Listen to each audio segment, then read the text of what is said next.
All right, what is up? We are working on my calendar. I don't know if we're gonna. I don't know how much we'll work on it, but I'll show it to you. So, what's the idea here? I guess I can.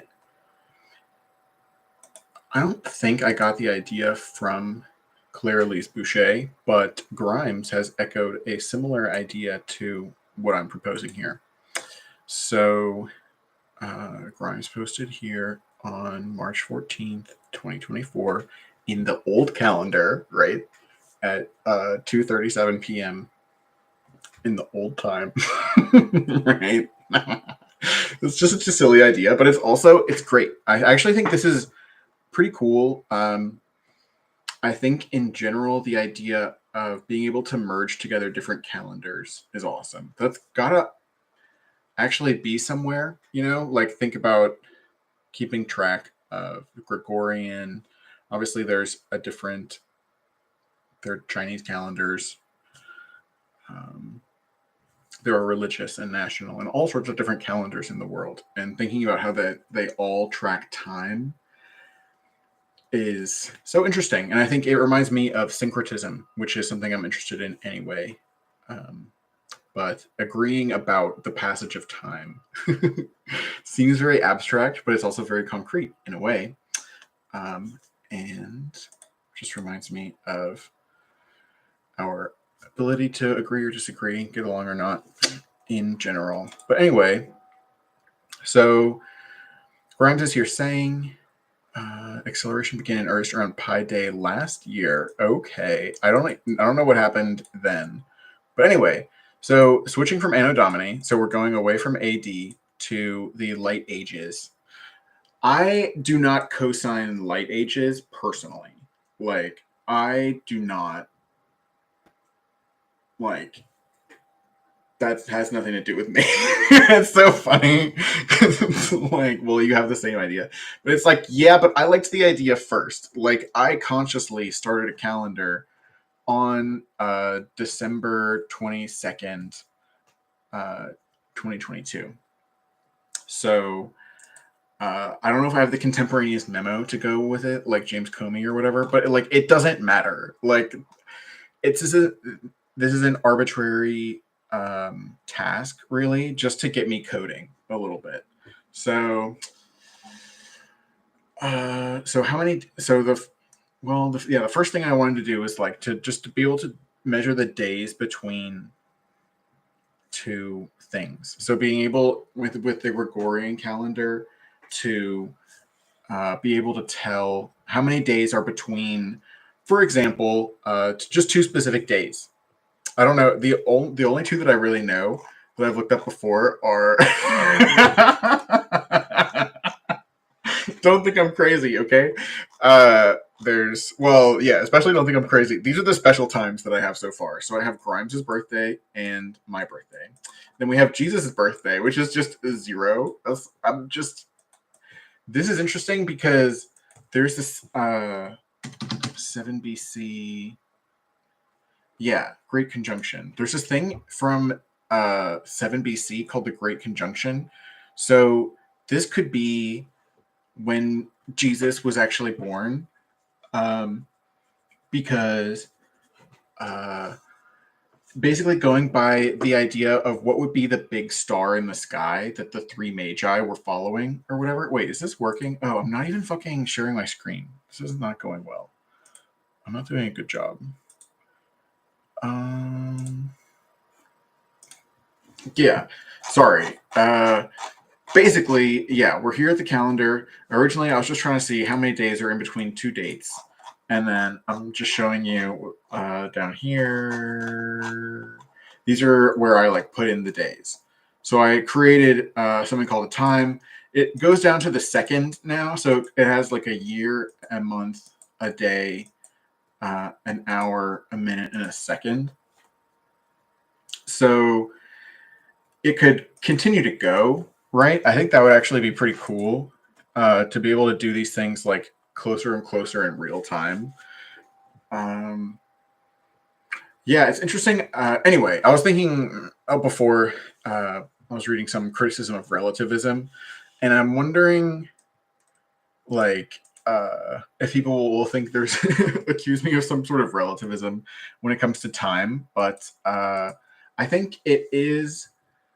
Uh, it's important. Put it this way: it's important that we can measure time from different places, and so we have a specific way of doing things that implicitly measures things from a given point in time, which my program actually makes very clear because the way that I actually wind up telling how far apart different times are is by converting the date into a sum of seconds, like the seconds I guess it has been since Jesus's birth, as implied by the time down to the second that we have, but I'll show you that in a second. So I already knew, for example, that the number of days, yeah, don't think I'm crazy, right? But I already knew that the number of days between my birthday and Grimes' birthday was 1,253, I want to say.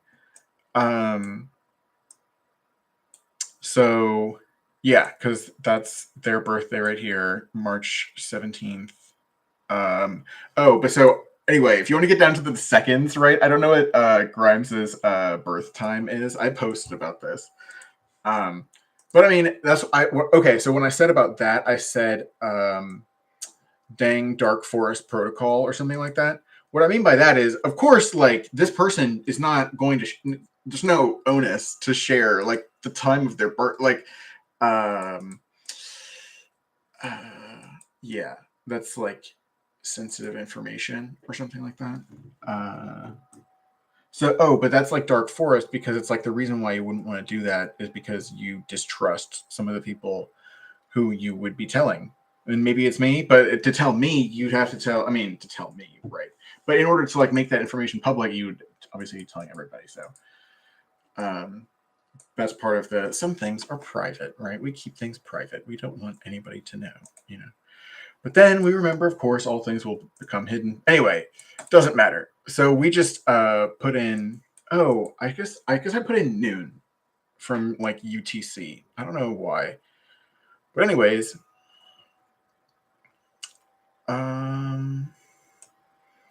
then we have my birthday, right? That I sort of know. I think I was born at 6 a.m. That's like what I was told. But the other thing that's interesting is that I was born in a good time zone for this calendar, basically. So, oh yeah. So when does the calendar start? That's really the first thing to say before we even get into the programming, right? We're really just going over the calendar project, right? So when does the calendar start? So I had started the calendar on December 22nd, or no, sorry, December 25th, right? Oh, yeah, it is wrong. Yeah, I had started on the 25th, but the solstice is actually on the 21st. So we got to figure out what to do. Uh-oh. I'm in like crisis mode right now. But I can at least show you the program. Maybe that's not worth talking about because I had originally started it on the 25th. Well, I can show you, right? It's another one of these days, right? So AE times 0, right? I have defined as the December 21st at 2022. Oh, and this one I got wrong. This is 2023. That's pretty funny. And then I have my upcoming birthday, just because, just fun things. It'd be interesting to consider like other events that you would know down to the second. Not that it really matters, but I did get it to convert. These dates. A lot of the dates are before the beginning of the AE calendar, so I don't know how to evaluate the ones that have negative numbers. They might work if you like just adds the months have 73 days. Oh, so I guess there's more to go over. So when I created this calendar, I created 5 months. Oh, again, don't think I'm crazy, right? One of the months is called Grimes, but the other months are also references. So there's a lot to go into there as well. But so we have the month of Sedna, Glaucus, Shakti, Sophia, and Grimes. Which could maybe be Misanthropocene, because Misanthropocene is like the deity figure Grimes created, but Grimes is already like a mythological figure inhabited by Claire-Elise Boucher or something like this. So it's, I don't know. So, anyways, so I was inspired by Sedna. Sedna is a figure in Inuit mythology. I think she's really cool. Her story is really resonant. I think that, um, well, the Great Hunger. So maybe she has a great hunger, but there's another version. She's dissatisfied with men found for her by her father, and so she marries a dog.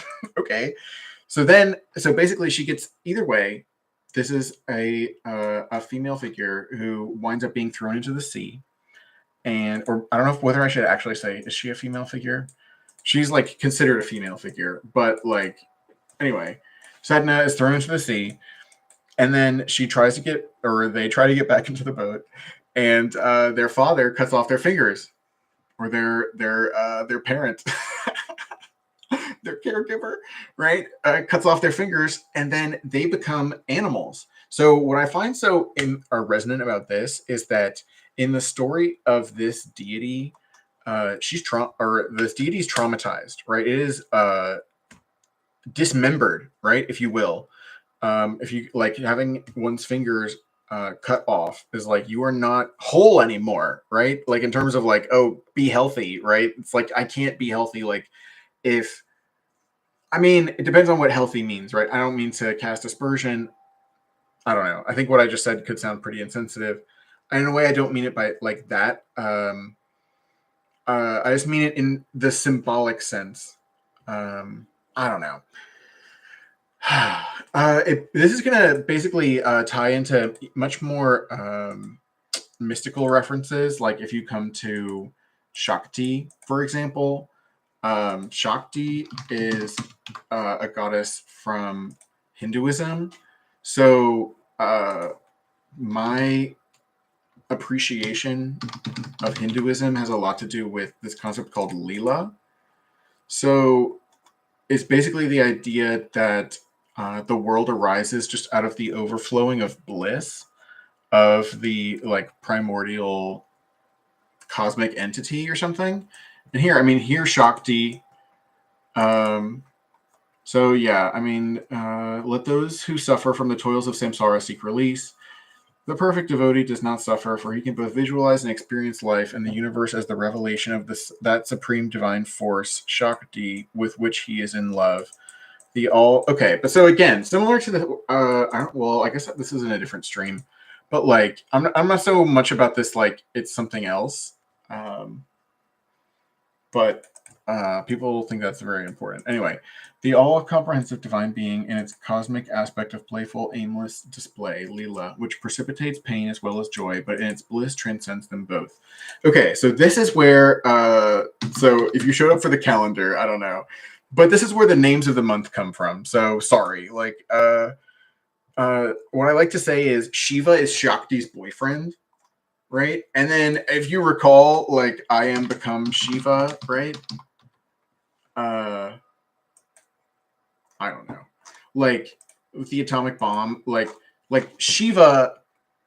I have a very simplistic understanding of this, but basically, like this gets back into the whole thing of is God feel like, and again, I am not like capable. I'm not representing like what's going on here, like so. I'm trying to be not offensive by not. I don't know. I'm just sort of having fun.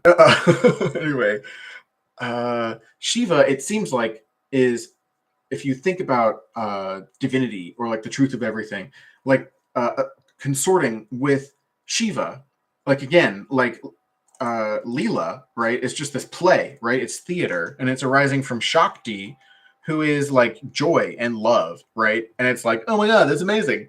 But that's why I say Shiva is Shakti's boyfriend, which is like, yes, there's like love and light and blah blah blah, but then it's like, like Shiva is also here, like that is also beloved, right? Is exalted in like the horrible shit that happens. So that's an abiding theme of the calendar names, I think. Sedna is also like that, where like part of it is, yeah, basically being traumatized, rent, as I said, like cut off, alienated, right, from yourself. But the way in which you're alienated from yourself helps constitute the world in which you live, and that helps other people, because then her fingers become the seals, right? Which are like a basic food source.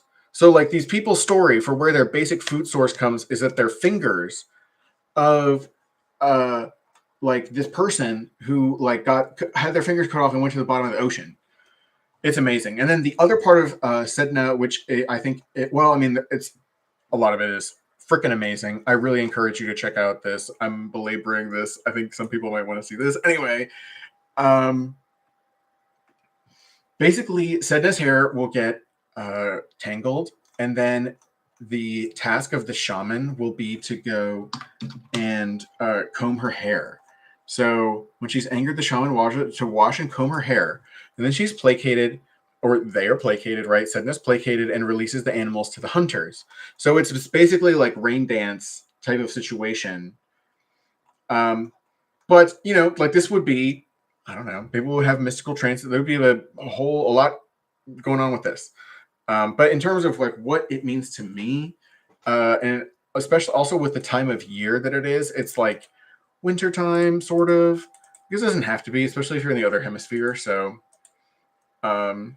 whatever. But if you are in the northern hemisphere and maybe it's kind of cold, it's just sort of like, cold, isolation. But also, I think it's like a vindication. Really thinking about, I don't know, like having respect for the damage which is done to all of us. Maybe something about visibilizing it, because it's definitely something that I'm often on about, just about. I don't know. I don't want to get too sidetracked. I'm going already.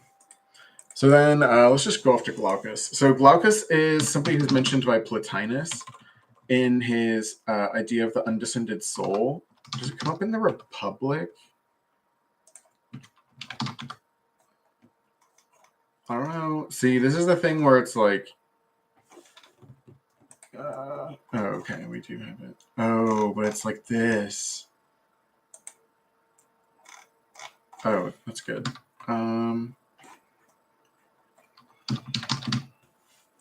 Yeah. Okay.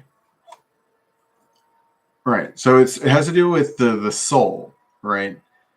But Plotinus was talking about this as well. So let's see. Where are they talking about? Okay. If the inherent natural vice or evil of the soul is unable to kill or destroy her, hardly will that which is appointed to be the destruction of some other body destroy a soul or anything else except that of which it was appointed to be the destruction.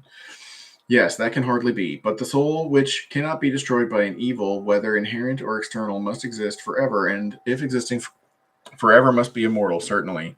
That is the conclusion, I said. If a true conclusion, then the souls must always be the same, for if none be destroyed, they will not diminish in number, neither will they increase, for the increase of the immortal natures must come from something mortal, and all things would thus end in immortality. Very true. But this we cannot believe. Reason will not allow us, any more than we can believe the soul in her truest nature to be full of variety and difference and dissimilarity. I don't know if Plato is basically saying here, we can't believe that everybody can become immortal, because I disagree with Plato. Anyway, what do you mean? He said, the soul, I said, being as is now proven immortal, must be the fairest of compositions and cannot be compounded of many elements. Wait. And all things with this end in immortality? But isn't that what we're saying? Okay, then the increase of the immortal natures must come from something mortal. And all things would just end in immortality. Oh, so maybe Plato was saying if there's immortal things, then they'll just like keep building up more of themselves out of everything else in the universe or whatever. And then there won't be anymore. There won't be anything else to make new immortal things out of. That's a really interesting idea. I don't know if that's exactly what it's saying, but if it is, that's pretty interesting. Even if you're thinking about like, I don't know. For me, that would resonate with something which I guess is applicable here as well, but it's just the whole idea of incarnation, which relates again to sort of creation and all this, like the idea that we're all incarnations, right? We're all incarnations. Like, did I already say pantheism? Did I already go over that? Maybe that wasn't on this episode. You know,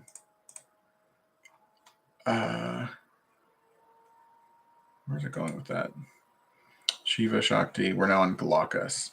So yeah, we're talking about Plato and the soul, increase in mortal natures. Oh, basically, like there's certain things that I consider might be inherent to being incarnated. So, for example, uncertainty, like not being sure where you came from, and so on and so forth. Oh, but that actually relates to the whole idea with Glaucus here. But there's even more. Yeah, this is like pretty far away from the code, but just to run through this, like this is experimental unit substack, experimental council theory number 1. So Glaucus lingerie, right? So Plotinus compares our role as souls with parts of us descended and some undescended from the one, with the god Glaucus emerging from the water. Okay, so for the one is basically like the absolute, right? And in a way, everything's part of the absolute, but we're not the absolute for whatever reason. We're not like us considered as discrete things, right? Like I'm defined by the fact that I'm not other things. So in that sense, I'm not everything, which means I'm not the one or something like that. But the whole idea of how do you talk about God, or how do you talk about the absolute, or this idea of everything and the ultimate foundation and purpose and whatever, this like is very difficult. So that's why I put that in quotation marks. But anyway, like Plotinus differed from a lot of other of the people who are called Neoplatonists, because Plotinus considered that some of the soul was undescended, which means, okay, so they had this idea of henosis, where it's like, you're going to merge with the absolute, right? So you're going to merge with God, right? Or whatever. Like a lot of religious people are into this idea. And then, I mean, just as a side note, I'm thinking about the people in like, or more to the point,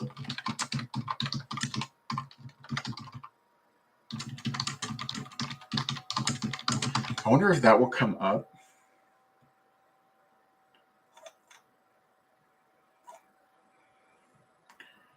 Like the second part of this. So it's like you're already enlightened and you couldn't not be. So it's like, that's sort of where I'm going with this, where it's like the question is not how do you merge with God. It's like, you are the absolute. Like that's not the problem. Right. The problem is not about being good enough or whatever. The problem is just with like being able to whatever, accept that you've put yourself in this circumstance or this nature. We're just accept like everything that comes with being incarnated. So the incarnations that that we're in right now, like I have to be sitting here talking about this because I think it's important, or I don't know if I think it's really important. This is just a creative project, but like this is associated with my reflections on the world and my appreciations of philosophy, stuff like that. So I think that's I don't know what am I trying to say? What I think that's interesting to do. It has something to do with how do we think of ourselves as incarnations? Also, this incarnation business reminds me a lot of Dasein and Heidegger and a lot of things like that. Just sort of about like the person in the world. It's just like, oh, here we are, which is sort of like individualism. I don't know. There's a lot of stuff going on there. But so anyway, Glaucus is a pretty interesting person. So Glaucus is a deity. There's also an animal called a Glaucus. But so he ate a magical herb and then he became immortal. How about that? So Glaucus is pretty cool. But then even cooler, really, is the way that Plotinus is using him. So Glaucus comes out of the water. Glaucus would normally be very shiny and emitting a bright light. So basically the idea is Glaucus is the one, right? Glaucus is representing like divinity. So like Glaucus in himself, or I mean Glaucus in themselves, right? And that, okay, so I don't know if I explained this. I just call everybody they because I think everybody's agender. But anyways, so Glaucus, what am I trying to say here? Glaucus is basically standing in for God. So if we could really see our, like, the part of our soul which is undescended, right, which is still in touch with the absolute, right, if we could just see that for what it is, we would see that we are ourselves. I mean, that's also similar to Atman. It's Brahman. I don't know if this is going to have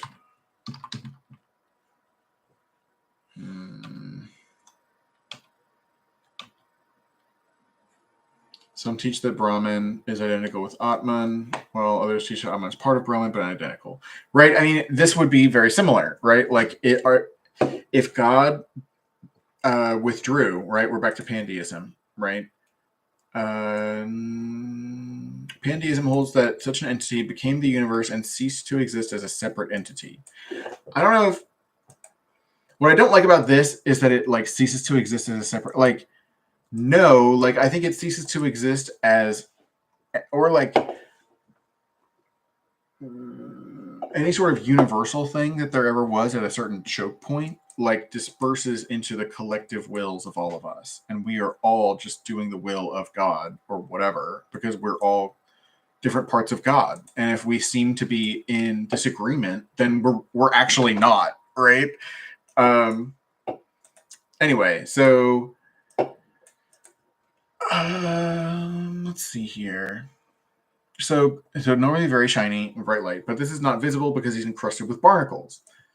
So Plotinus again thinks that part of the soul is undescended, but part of it has descended out of the absolute, is like not chilling in heaven anymore with whatever perfection. Now we're in the material world. This is like sort of like, it reminds me of Gnosticism. People were like, oh, the material world is bad. Like, it's actually funny. This is now reminding me of like natalism, because it's like my thing about natalism and like having babies and stuff is like, if people want to have babies, then like, they should have babies.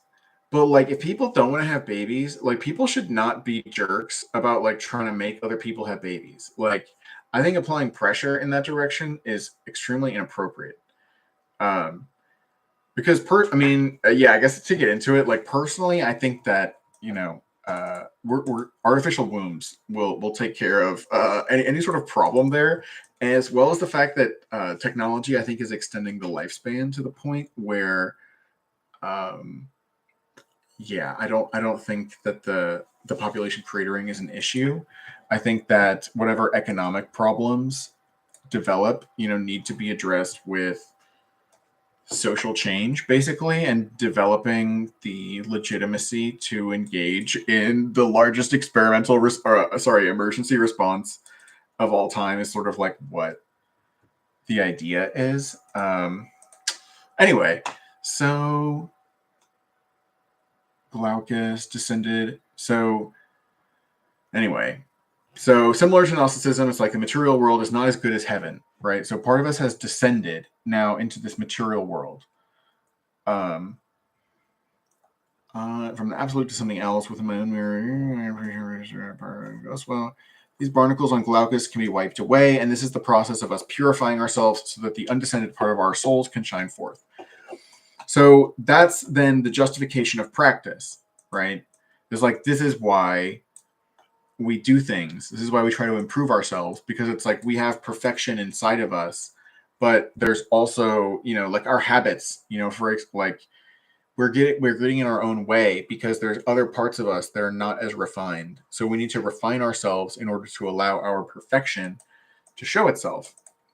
Which is, I think, probably kind of similar to, what these, a lot of these people are on about.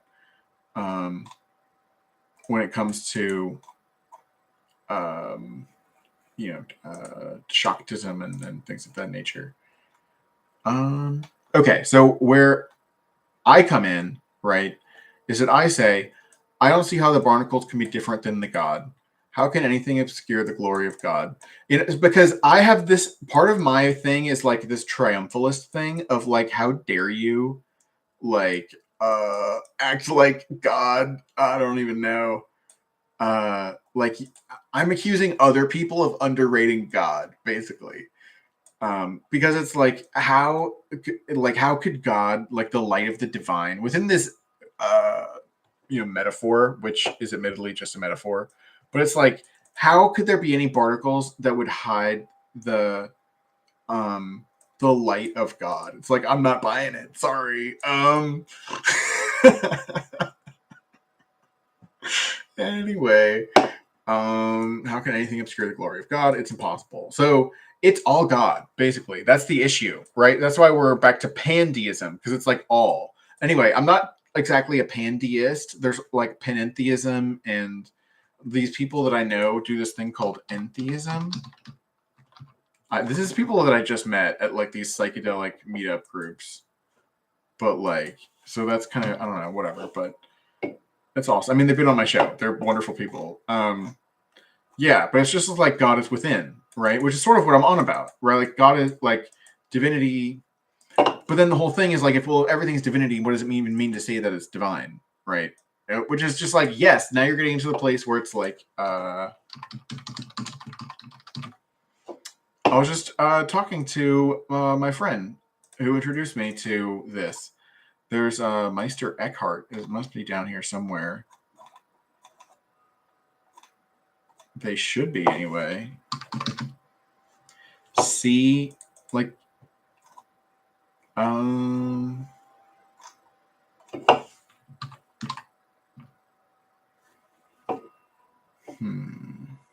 of 8. Anyway, this is just basically saying you can't say anything about God. Like, language is not adequate to talking about God. So, that's another one of my. Or you can also talk about. Was it Burke who talked about the sublime? See, I don't like how it's all making all these duplicate pages. But anyway, so ineffable, incapable of being expressed in words, right? So like the one is actually like a really bad name for this. And so is the absolute, and so is the transcendent. It's all very bad. It's actually much better just to call whatever, like the highest of the high, right? The holiest of holies, right? Okay, I mean, you can call it the ineffable. That's in a way still an issue.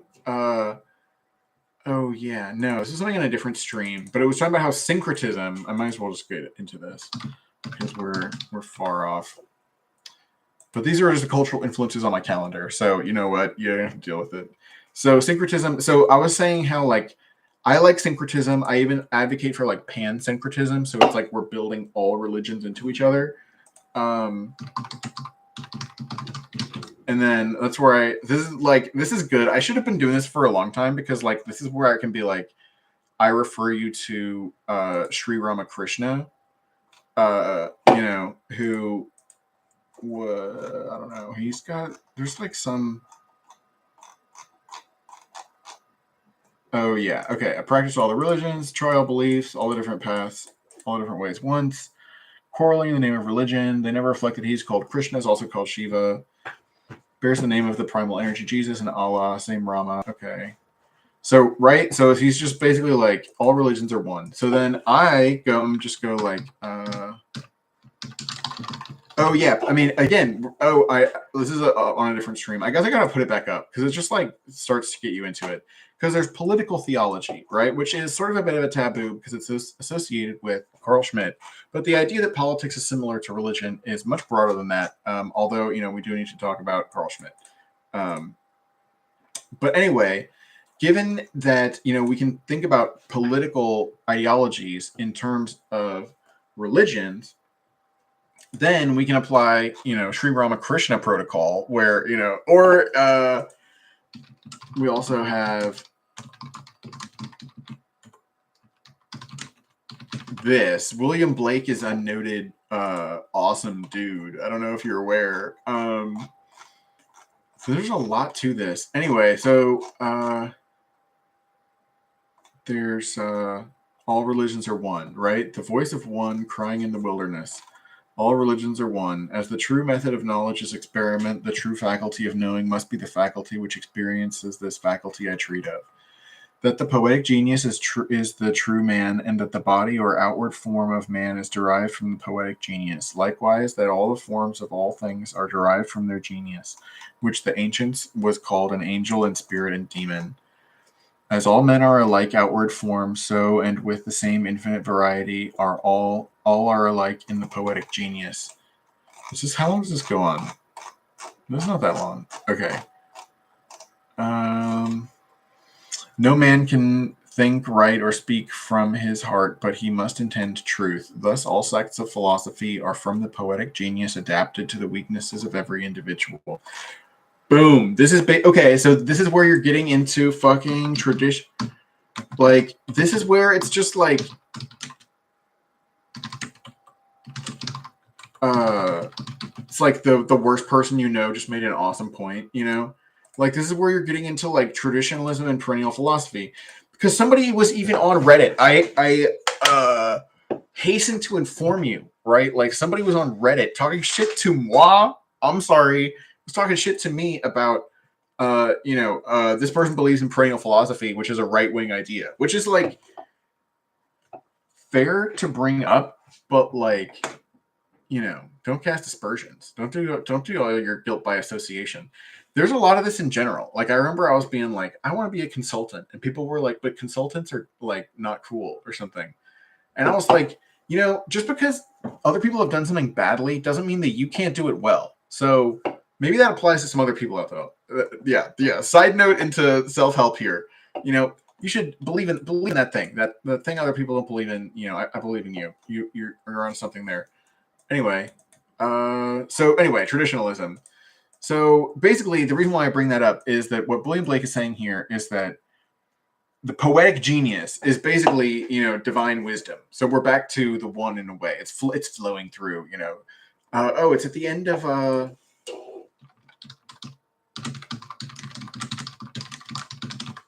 is this here?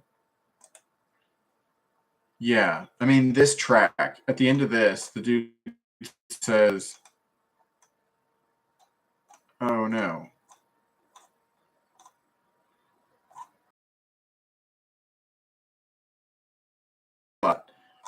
At the end of this song, pretty sick song. And at the end of it, he's talking about, and I would like to be able to continue what is inside of me, which comes from all the music that I hear. I'd like for that to come out. And it's like, it's not really me coming. The music's coming through me. That's where I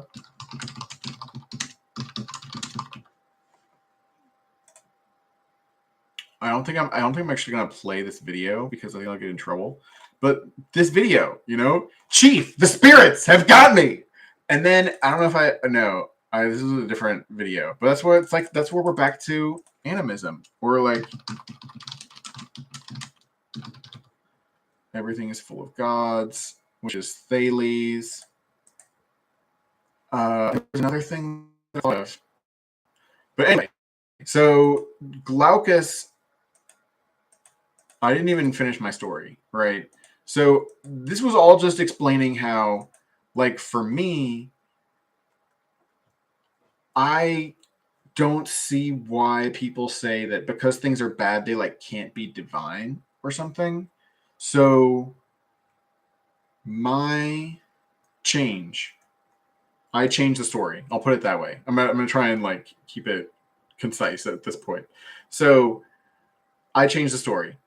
Plotinus has the story where there's basically God, or like the part of us which is part of God or whatever, and it's like smudged up with barnacles, and then so you're going to clean it off. So what I say instead is that Glaucus is wearing lingerie when he comes out of the water. So lingerie, the reason why I chose this is very interesting for personal reasons we're not going to get into right now. But also, the philosophical idea here is that lingerie is something that you can look better while you're wearing lingerie than you look when you're naked, which is probably just true of a lot of clothes. A lot of people probably look better in like I probably look better in a t-shirt to a lot of people than I would look in lingerie, right? But for the purposes of this, and just for the purposes of having a salacious image, we have the absolute is wearing lingerie.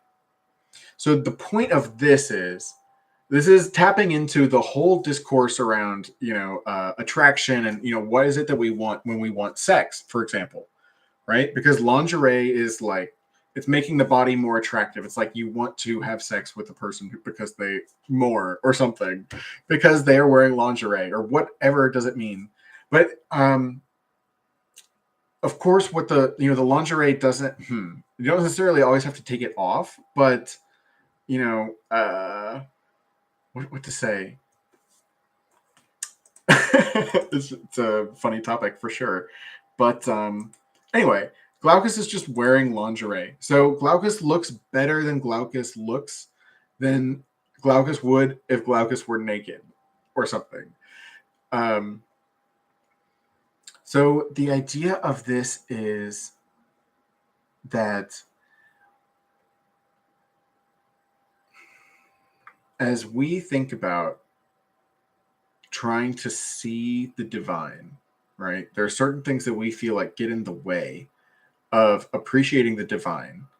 And so we think that it would look better if they were out of the way, right? So it's like we want to clear away falsehood so that we can have truth. Because it's like the way the world is presented to us, it's like it seems like there's just a truth which just requires that we will uncover it and then commit to it and sacrifice everything else, and then we will have the truth. And so instead, maybe it's like with the lingerie, it's like the divine is expressing its desire for itself. And the appearance that there's more to attain makes the entire enterprise more pleasant in the first place. So, like from the standpoint of the absolute incarnating into a random person, it is then more fun to be aspiring, generally, basically. I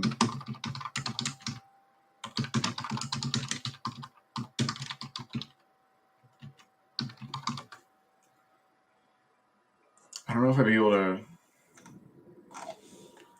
No.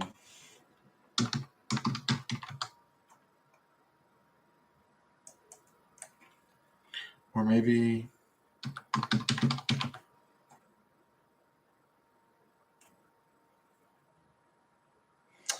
Well, I can't find this. I can't find a source for this, but the idea is basically like it's more pleasurable in a way to aspire than to attain. Because say, you attain this mythical position where you're the absolute, there's nothing to do, there's no space, there's no time, like everything is perfect, you are the best, everybody knows that, there is no everybody, like you are everybody, everything's amazing. Instead, there's in a way more pleasure in this goes back to Shaktism, right? There's more pleasure in the sense of limitation. So this applies very much so to the idea of Maya in Hinduism, for example. So it's like illusion. And then if you go on the Advaita Vedanta subreddit, people talk. You'll find me. You'll find me shit posting or just arguing about, is Maya real or what is going on with that? And so that's related to this because it's basically to say the lingerie functions sort of like Maya, where it's like you think there's more. Okay, actually, because there's another twist and turn that we got to get to before we fully understand how this is like Maya. So first of all, like it looks like Glaucus is wearing lingerie, right? So Glaucus looks very appealing, right? And in actuality, if Glaucus were not wearing the lingerie, it would seem less appealing. But because it's covered up somewhat, you know, uh, we, our sense toward it is that it looks very good, right? In the same way that shining. What is shining? Why is that supposed to be good, right? Why is it good to shine? Like, well, if shining is impressive, then however it looks different with lingerie, or however you think about it, however it's decorated that you think is better. It just makes it better, right? He's got the American flag, right? It's just like whatever it is that does it for you. You know what I mean? That just is your yeah, I guess that's an interesting way to put it. Like, what was the key signifier you would attach to the divine, right? I chose lingerie, so don't anyway. Let's see. So wearing lingerie. Okay, this is similar. Vedanta centers, as I was saying. Part of the joy is to work with the illusion that there are stakes, that there's something to find out. Meanwhile, what there is to find out is that you never had a mystery at all. You were always at home, always the greatest, and none of these things matter at all. That's what it is. I mean, you're always the greatest, and you're always not the greatest, right? You're always sick, and you're always healthy, right? You're always dead, you're always alive, right? Like, this is the afterlife of a different life. This is like the before time of a different life. Time is not passing. Like, oh, I mean, I guess I gotta give a shout out to the dreaming. I wonder if this will come up. It does. Okay, at least Yahoo. I don't understand why it always makes another window, but anyway, the dreaming is awesome. Where it's basically this applies. Sorry that I'm not getting to the code, but like this is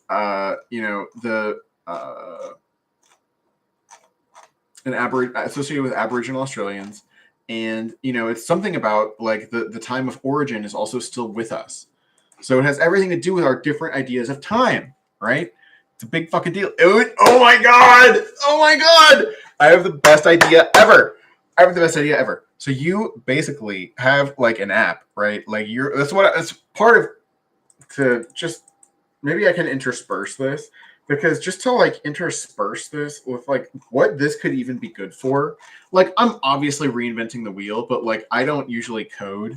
So I just like threw this together in a couple days. Or like, yeah, in a couple hours, really. Not to boast. But all it does is like, first of all, it measures the distance between, like in days, for example, between two different dates.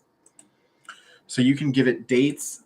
Yeah. So, and then it is then going to convert,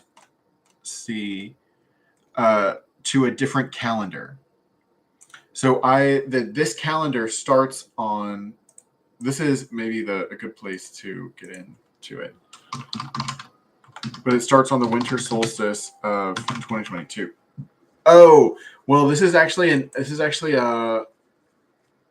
Oh fuck! I tweeted about it. Shit! I tweeted about it, but that's not 2022. No.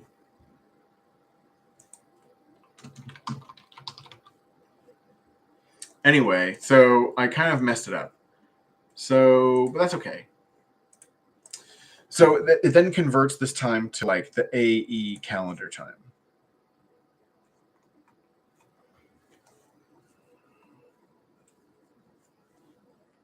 Oh yeah, for my friend. This is yeah. Anyway, we'll get to the part for my friend. Tridnis Octi, Glaucus. So the thing with Glaucus is lingerie. Oh yeah, I didn't get to the next part of the story. Yeah, do you think I have ADD? Still, lingerie is something other than Glaucus.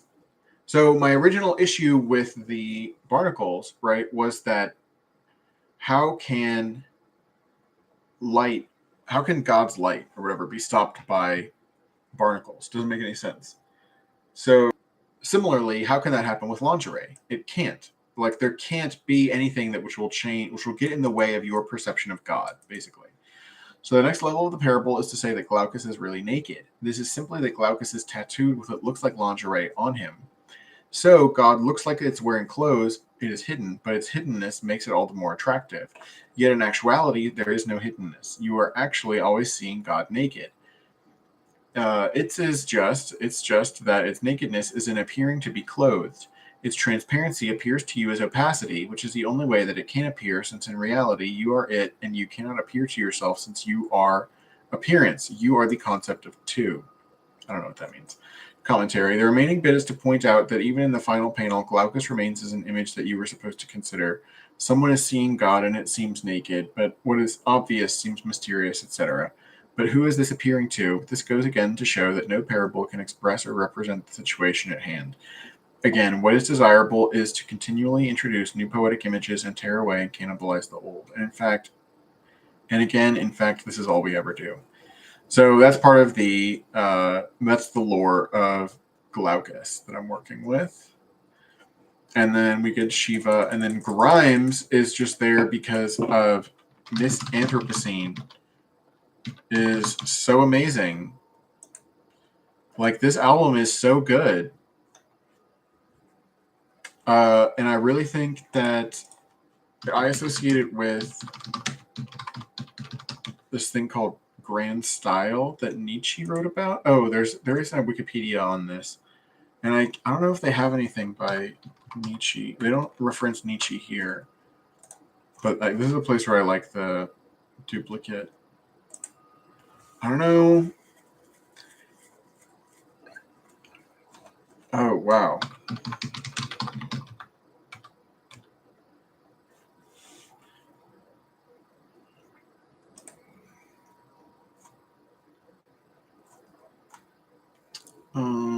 Basic power of any beings. Will to power, yeah.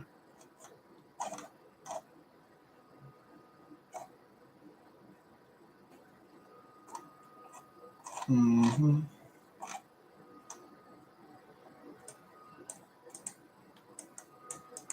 Proper essence of art. Grand style. Okay, so I don't agree with that in terms of like associating it with the will to power. I think that's an interesting thing to think about, like to compare with, for example,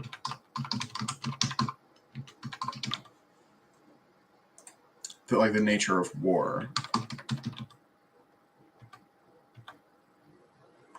Yeah, uncertainty is a contest of wills. Political dimension, human dimension, existence of uncertainty, and it's a contest of wills.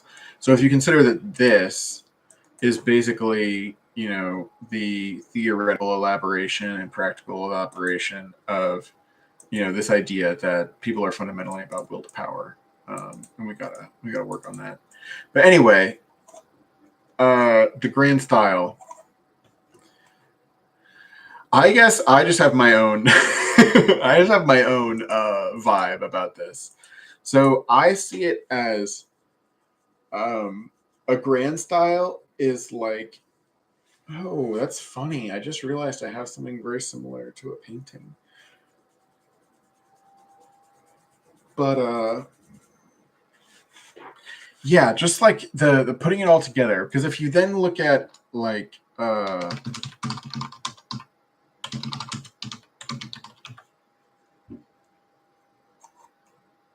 the fan Wikipedias, there's just a lot to it. It's about like, I don't know if you can still do. Oh, classic, right? Welcome to Light Ages, right? Fuck yes. I think I did this.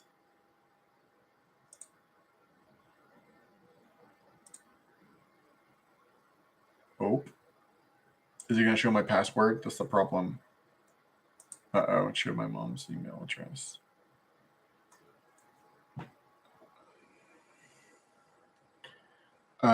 Anyway, this is what I'm trying to show you. It's a weird PDF viewer. Like, this is, I would say, grand style-ish. So part of what I would associate with it, I call absolute exploit. Maybe I still haven't.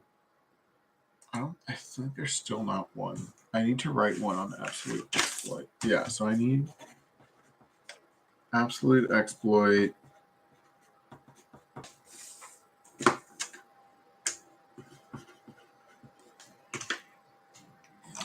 Because there's something where she's like, what is media empire? And it's basically like media empire is what created your reality. So it's a way of taking responsibility and creative influence over everything. On the other hand, this is all very edgy. I pretty much don't agree with any of it, like directly. Yeah, this is it, right?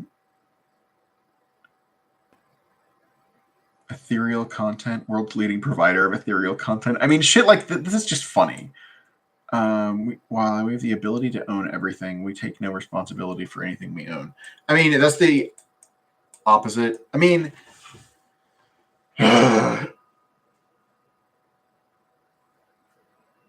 yeah, I mean, it's sort of like saying, yes, I caused. It's sort of like the book of Job, right? Where it's saying, like, I caused everything and I don't have to answer for it. Like, none, they're like, what's going to happen is what's going to happen. Like, you don't get to make any claims on me just because I'm saying that, I created everything.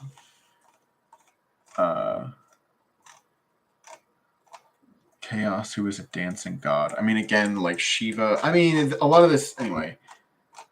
But this is grand style in the sense of like it is like with gusto, with flair, with a sort of aesthetic cohesion. Like it's understandable. Like it's an issue because like this came up in my other stream.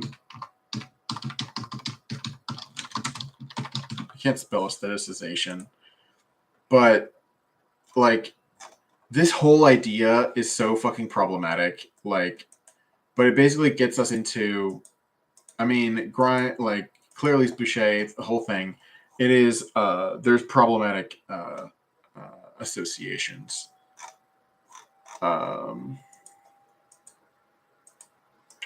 Like, well, yeah. I mean, what I'm trying to say is that Claire-Elise Boucher has said. I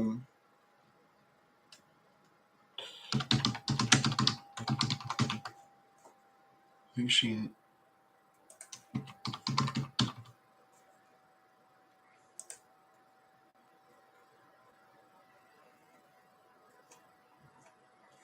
Yeah. So there's this thing, and then Claire-Elise Boucher liked this post. And it's apparently a reference to one that uses the N-word.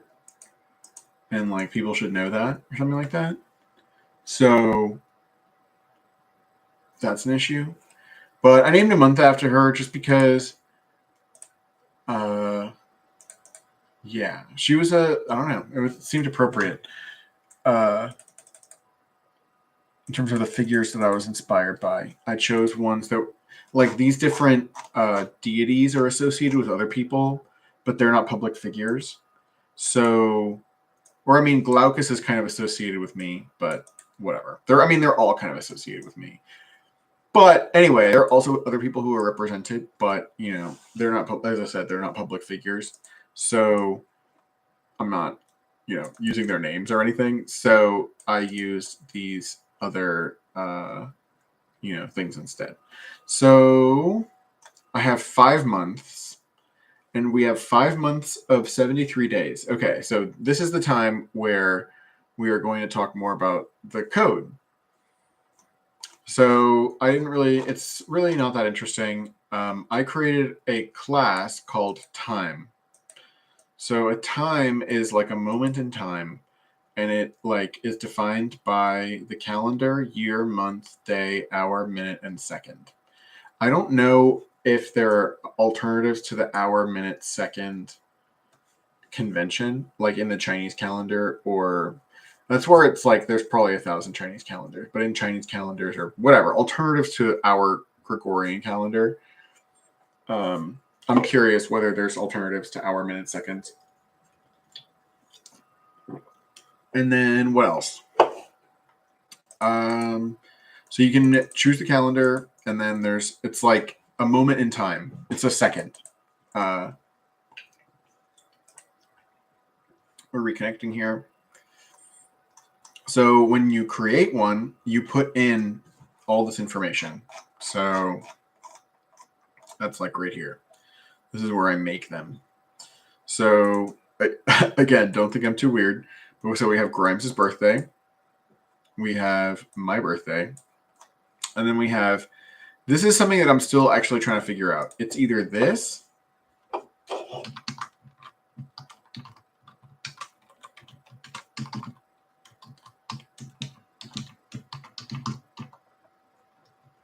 I don't know exactly.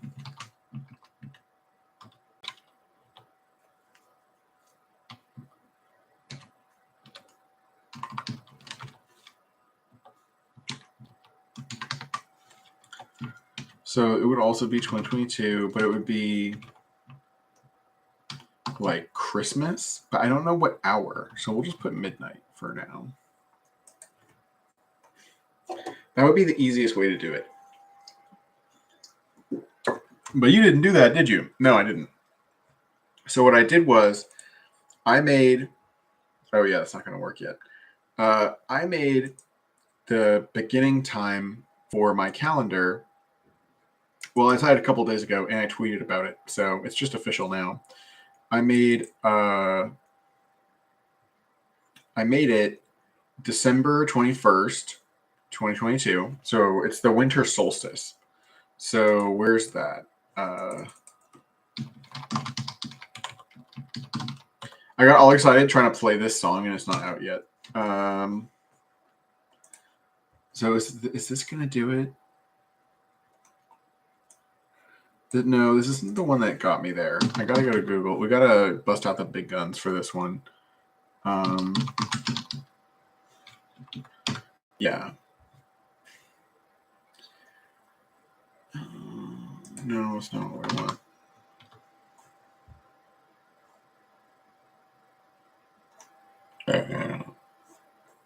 See, this is weird because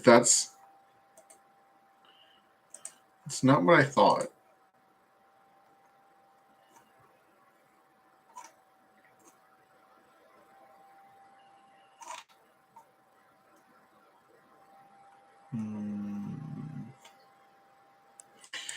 Yeah, I mean, I have 4:48 and 10 seconds. There's another one.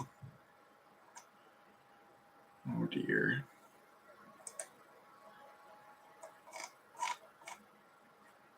Wasn't that one?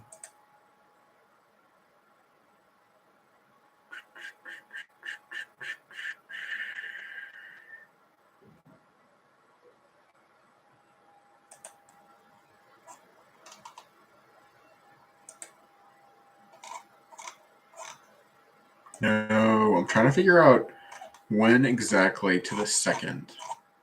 I mean, I knew what it was. It said, that was it, right?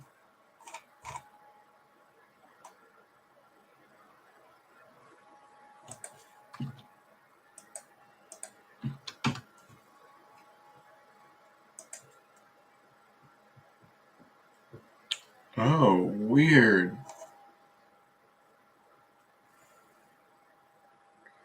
See, baby. I was completely. Anyway, this isn't the one I had before, but that's the one that I had. Right. So this is UTC. So 21:48:10. So that's what I decided to do. So that's why that is right here. Right here. That's this one. So December 2022 to 21st. So then that is time 0. So you understand that the time 0 for the Gregorian calendar is, basically, oh, I messed up. You can't have a month 0, can you? Or a day 0, can you? Okay. That's actually really fun. Before I said October 7th happened on in 2024 too. So yeah, there's a lot of little tricky things to keep track of. So we can just start writing the code. So we're doing a class time. So we're just creating a class object. As I said before, it has a name. So the name is like, why do we care about this point in time, right? So we have like Claire Elise Boucher birthday, Anno Stephen Wadley birth time, Jesus birth time. So this is like, so later on we can give a status report, right? So this is like where this is basically the forefront of our thought in terms of what we are making right now. So we're going to, so that's where this comes in. Based on the time, we can say, what's the occasion? What happened at this time? So like the JFK assassination would be really interesting to put in, right? Trying to figure out exactly to the second, right? Like that would be pretty hard to do, don't you think? Like in terms of figuring out like to the second exactly when Kennedy was killed. I mean, to the minute, I guess would be doable. I don't know. Anywho, so you create a moment in time. We just import the different month conventions. If you were going to start like making this go out to a lot of different calendars, I don't know how you'd make this more or less efficient. But I could also I could just throw up a copy of this.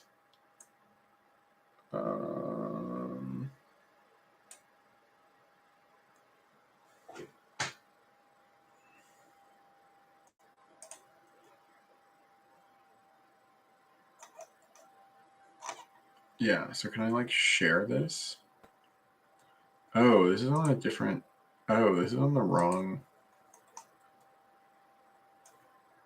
It's on the wrong one. Bummer.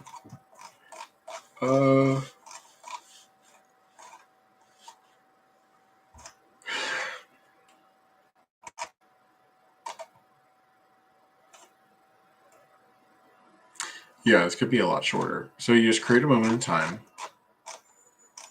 and then you create the object. So then it has the month names. You say what calendar it is you're putting it into. So then based on which calendar that you're starting from, it just populates. It has like different characteristics for each like unit of time within a calendar. So I would assume you'd start off with like a date on the Gregorian calendar. Like you'd say November 22nd, 1963.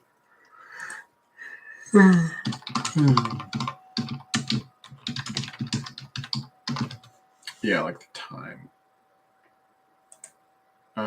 We have a timeline.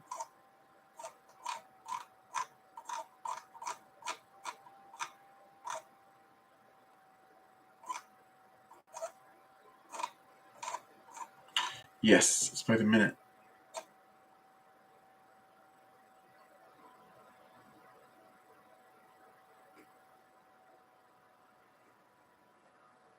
Okay, so 12:30 p.m. Very, very cool. 12:30 p.m. You just have a certain moment in time. I'm tired. Yeah, we got in.